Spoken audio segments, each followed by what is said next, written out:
Something to be proud of, written by 8th. Practice produces progress. It's dark by the time Trixie gets back to campus. Her stomach reminds her that it's well beyond dinner time, so she speeds up her beeline for outside the kitchen. The school is relatively trusting as the security for the grounds is nearly non-existent. 2 guards patrol the entire campus at night and 1 during the day, as the student body has never been the type to be troublemakers. Many come from fine, rich and or noble families, so good behavior is already instilled into them, or they might have made it through a scholarship, so the pressure is on to do well. A thought occurs to Trixie where she might be the first little rebel this school has had. Or at least the first in a long time.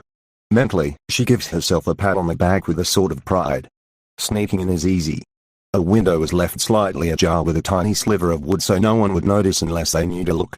This has become a habit for Trixie after she very nearly didn't make it back in time because of an adventure in a witching thicket, earning her a very stern lecture from Professor Inkwell about the improper behavior for young ladies.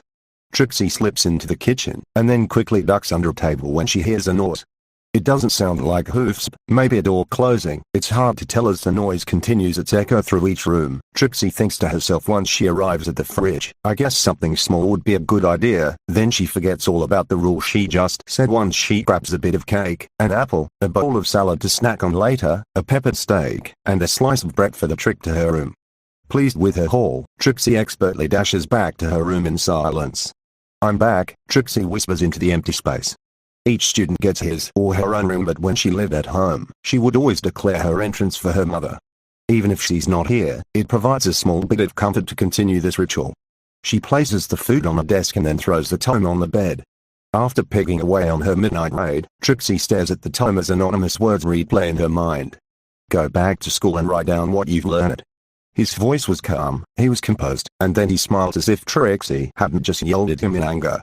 Trixie makes a mental note to apologize to Anonymous later, as soon as she can work up the nerves to bring up that topic.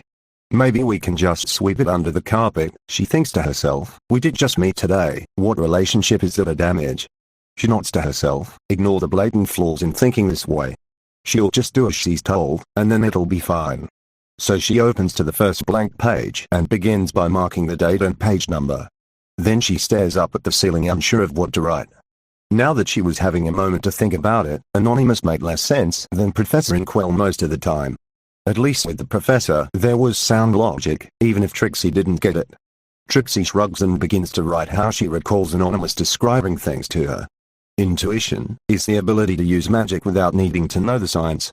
Knowing the science, components of magic, and the rest of that heavily logical approach is called intuition. The quill holds still on the page as she makes the full stop, bleeding ink all over the pages. Trixie thinks. Maybe he had to have intuition, but how? She says aloud to aid in the thinking process before reaching for a Pratt dictionary. Intuition out. The ability to understand something instinctively, without the need for conscious reading. Synonyms. Instinct, divination, hunch, feel. Antonyms. Intellect, comprehension. Trixie slams the book shut in a huff. You can't teach instinct, can you? Opening the dictionary bag to double-check the meaning, Trixie tries to entertain the idea. If anyone thought they could teach instinct, it would have to be the senile creature. Stupid studying, mumbles Trixie. She slams the book once more. The more thought she gives it, the more convinced she is that Anonymous had to have intuition.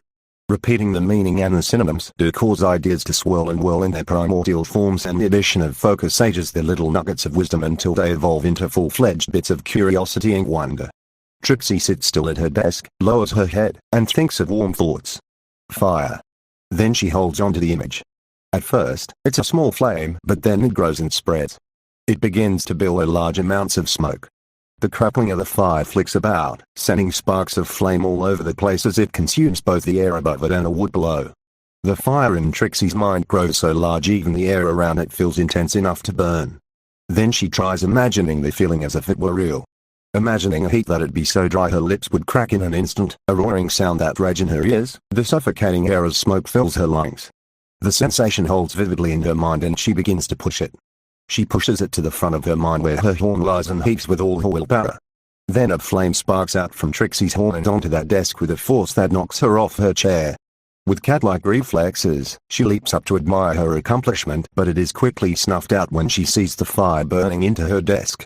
In a panicked haste, she grabs her blanket and fans out the flame before a window to air out her room. I did it, she states with a swelling sense of pride.